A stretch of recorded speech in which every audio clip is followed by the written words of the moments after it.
मुख्यमंत्री के चंद्रशेखर राव ने तेलंगाना में हाल में हुई बेमौसम बारिश से क्षतिग्रस्त हुई फसलों के लिए प्रति एकड़ 10,000 रुपए की राहत और पुनर्वास सहायता देने की घोषणा की है। गुरुवार शाम को राज्य सरकार द्वारा कुल 228.25 करोड़ रुपए जारी किए जाएंगे और जल्द से जल्द जिला अधिकारियों द्वारा वित्तीय सहायता का वितरण शुरू किया जाएगा।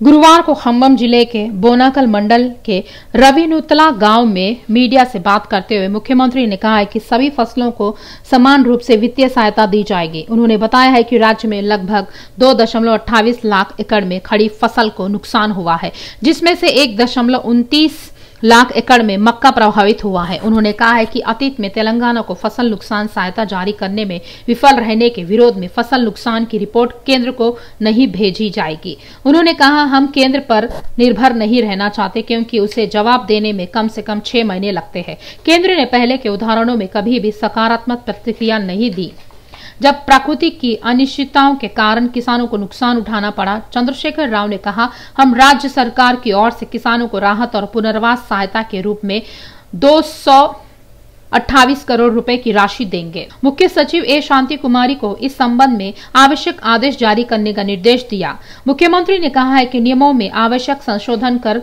काश्तकारों को सरकार द्वारा दी जाने वाली वित्तीय सहायता प्रदान हो, इसके लिए कदम उठाए जाएंगे। उन्होंने कहा है कि केंद्र सरकार से सहायता नहीं लेने का निर्णय इसीलिए लिया गया क्योंकि मोदी सरकार अपनी किसान विरोधी नीतियों के लिए जानी जाती थी और अतीत में राज्य की अपीलों को अनसुना कर दिया गया था। तेलंगाना भाजपा के अध्यक्ष बंडी संजय कुमार ने गुरुवार को मांग की है कि राज्य सरकार राज्य में किसानों के दीर्घकालिक हितों की रक्षा के लिए एक व्यापक फसल बीमा नीति पेश करे। बंडी संजय ने एक बयान में कहा है कि मुख्यमंत्री के चंद्रशेखर राव जिनके बारे में उन्होंने कहा है कि इस बार और पहले बेमौसम बारिश के कारण किसानों को हुई फसल के नुकसान की कमी परवाह नहीं की, केवल विधानसभा को ध्यान में रखते हुए खेतों का दौरा कर रहे हैं और किसानों के प्रति अपार स्नेह दिखा रहे हैं। इस साल के अंत में चुनाव हो रहे हैं।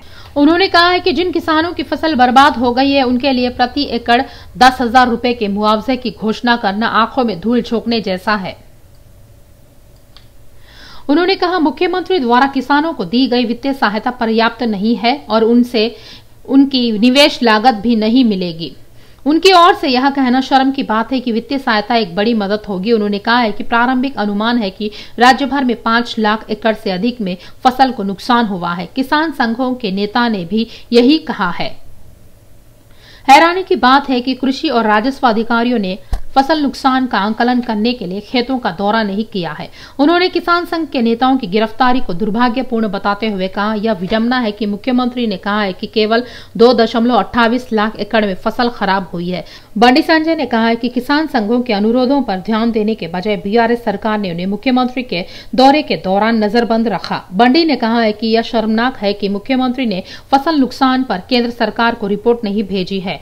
अगर राज्य में केंद्र की फसल बीमा योजना लागू की जाती है तो फसल बर्बाद करने वाले किसानों को मुआवजा मिलने की संभावना रहती है। हालांकि मुख्यमंत्री ने तेलंगाना में इस योजना को लागू नहीं किया, इस डर से कि केंद्र को इसका श्रेय मिलेगा। अपनी नाकामियों पर पर्दा डालने के लिए केंद्र को दोष देना मुख्यमंत्री की आदत बन गई है।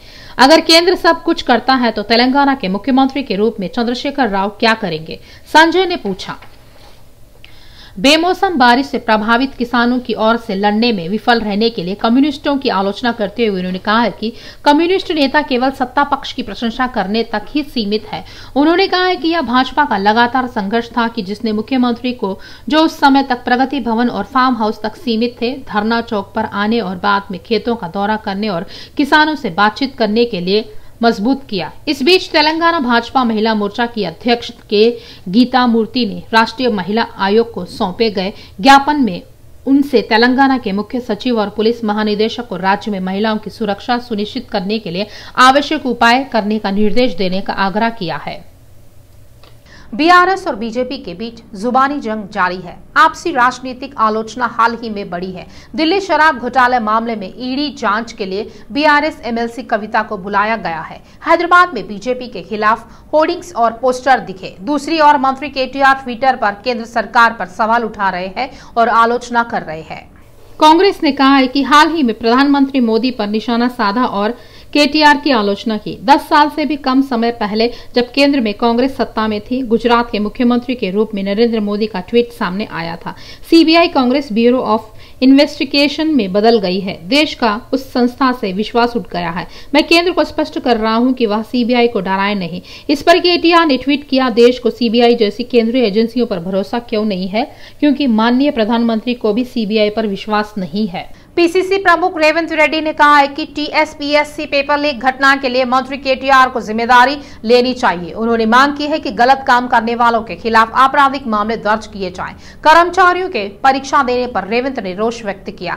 टीएसपीएससी के अध्यक्ष और सचिव से पूछताछ करने को कहा गया है।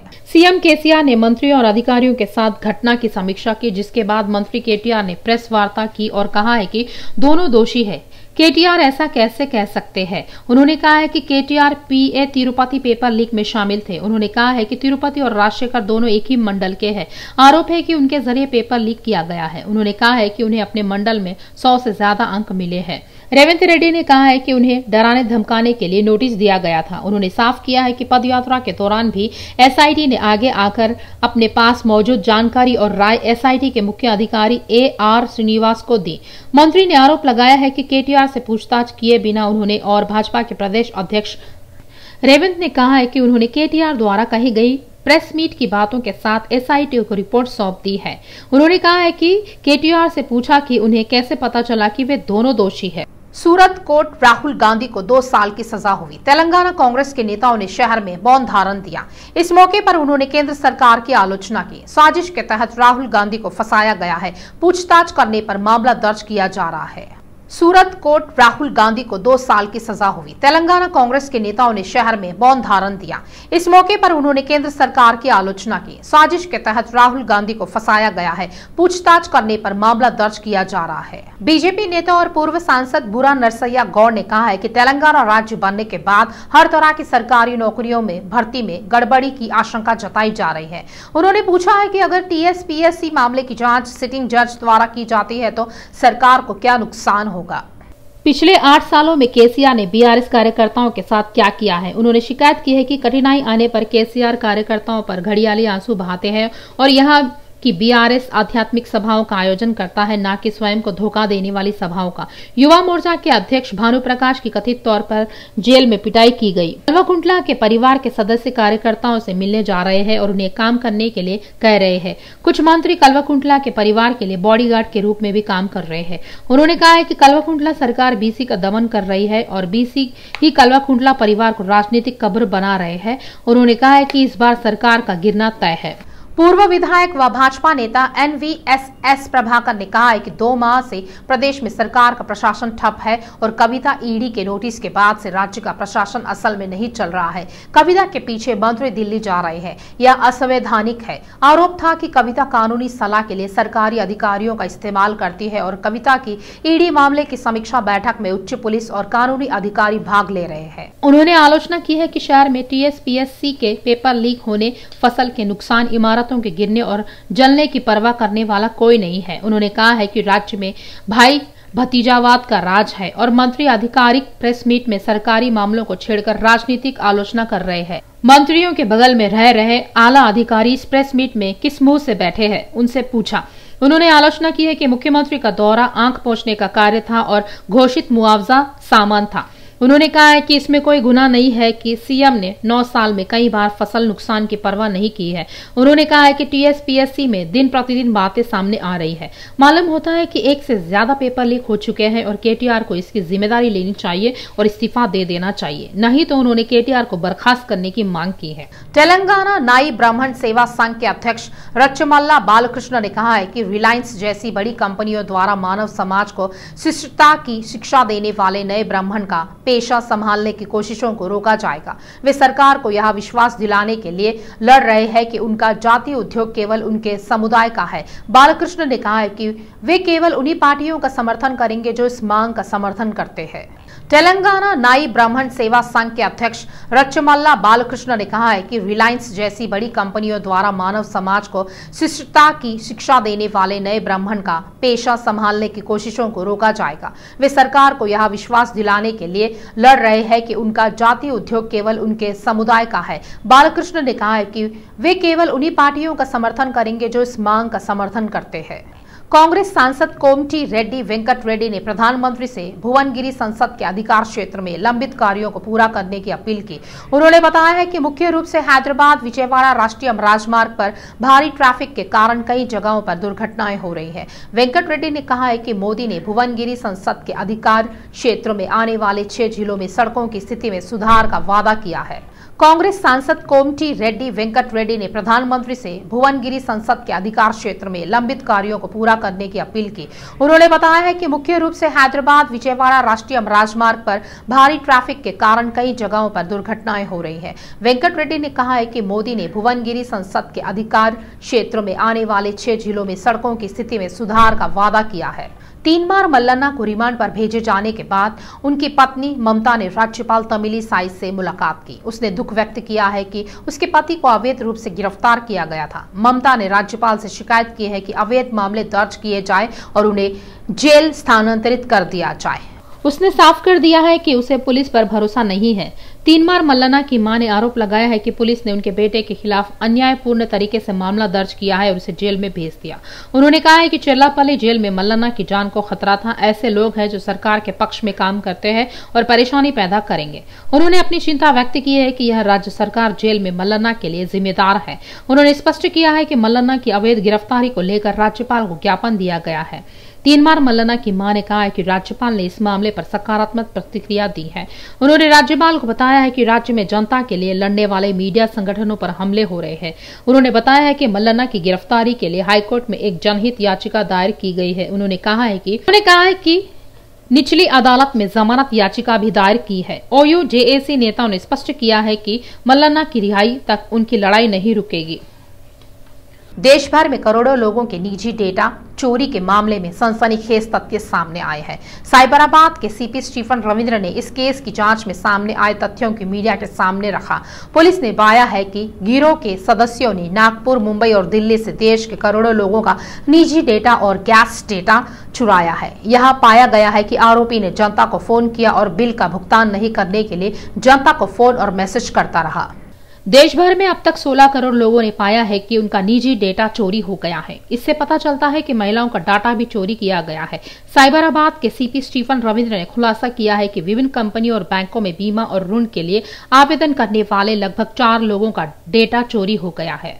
इसके अलावा यहां निष्कर्ष निकाला गया है कि रक्षा और सेना के कर्मचारियों के संवेदनशील डेटा भी चुरा लिए गए थे।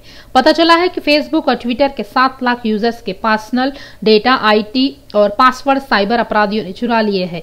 सीपी ने खुलासा किया है कि आरोपी देश के 16 करोड़ 80 लाख लोगों का डेटा साइबर अपराधियों को बेच चुके हैं। तेलंगाना राज्य सरकार परिवहन निगम ने ऑनलाइन टिकट बुकिंग में डायनामिक प्राइसिंग सिस्टम लागू करने का सैद्धांतिक फैसला किया है। यह सिस्टम पायलट प्रोजेक्ट के तौर पर बेंगलुरु रूट पर चल रही 46 सेवाओं में उपलब्ध कराया जा रहा है। आरटीसी के एमडी सचदार ने घोषणा की है कि हैदराबाद, वरंगल, करीमनगर, खम्बम से बेंगलुरु जाने वाली सेवाओं में इस महीने की 27 तारीख से गतिशील मूल्य निर्धारित प्रणाली उपलब्ध कराई जाएगी। तेलंगाना राज्य सरकार परिवहन निगम ने ऑनलाइन टिकट बुकिंग में डायनामिक प्राइसिंग सिस्टम लागू करने का सैद्धांतिक फैसला किया है। यह सिस्टम पायलट प्रोजेक्ट के तौर पर बेंगलुरु रूट पर चल रही 46 सेवाओं में उपलब्ध कराया जा रहा है। आरटीसी के एमडी सचदार ने घोषणा की है कि हैदराबाद, वरंगल, करीमनगर, खम्बम से बेंगलुरु जाने वाली सेवाओं में इस महीने की 27 तारीख से गतिशील मूल्य निर्धारित प्रणाली उपलब्ध कराई जाएगी। नामपल्ली कोर्ट ने लीक मामले में 12 आरोपियों को रिमांड पर लिया है। बाद में उन्हें चंचलगुड़ा जेल में स्थानांतरित कर दिया गया है। पुलिस लीकेज मामले में पहले से गिरफ्तार 9 लोगों को ले गई और उनसे पूछताछ की। वहीं टीएसपीएससी में कार्यरत रमेश, सुरेश और शमीम को पुलिस ने आज गिरफ्तार कर लिया है। चूंकि उन्हें भी अदालत में पेश किया गया था। अदालत ने 9 लोगों को 28 मार्च तक और नए गिरफ्तार 3 लोगों को 6 अप्रैल तक के लिए रिमांड पर भेज दिया है। एसआईटी अधिकारियों ने पाया है कि रमेश, शमीम और सुरेश, जिन्हें टीएसपीएससी लीकेज मामले में गिरफ्तार किया गया था, ने भी ग्रुप 1 की परीक्षा दी थी और 100 से अधिक अंक प्राप्त किए थे। पुलिस का कहना है कि इन तीनों ने पेपर लीक के जरिए परीक्षा लिखी थी। टीएसपीएससी में काम करने वाले 26 लोगों ने ग्रुप 1 प्रीलिम्स लिखा, उनमें से 8 पास हुए। टीएसपीएससी में कार्यरत 30 लोगों को एसआईटी अधिकारी पहले ही नोटिस जारी कर चुके हैं। सभी संदिग्धों से पूछताछ की जाएगी और उनकी भूमिका भी जांच की जाएगी। वॉइस 14। इस कार्यक्रम में अविनाश कॉलेज के अनेक विद्यार्थियों ने रक्तदान किया। बाद में उन्हें प्रमाण पत्र सौंपे गए। उन्होंने रक्तदान करने वाले कई लोगों को बधाई दी कि साल में 2 बार रक्तदान करने से उन लोगों की जान बच सकती है जिन्हें अति आवश्यक है।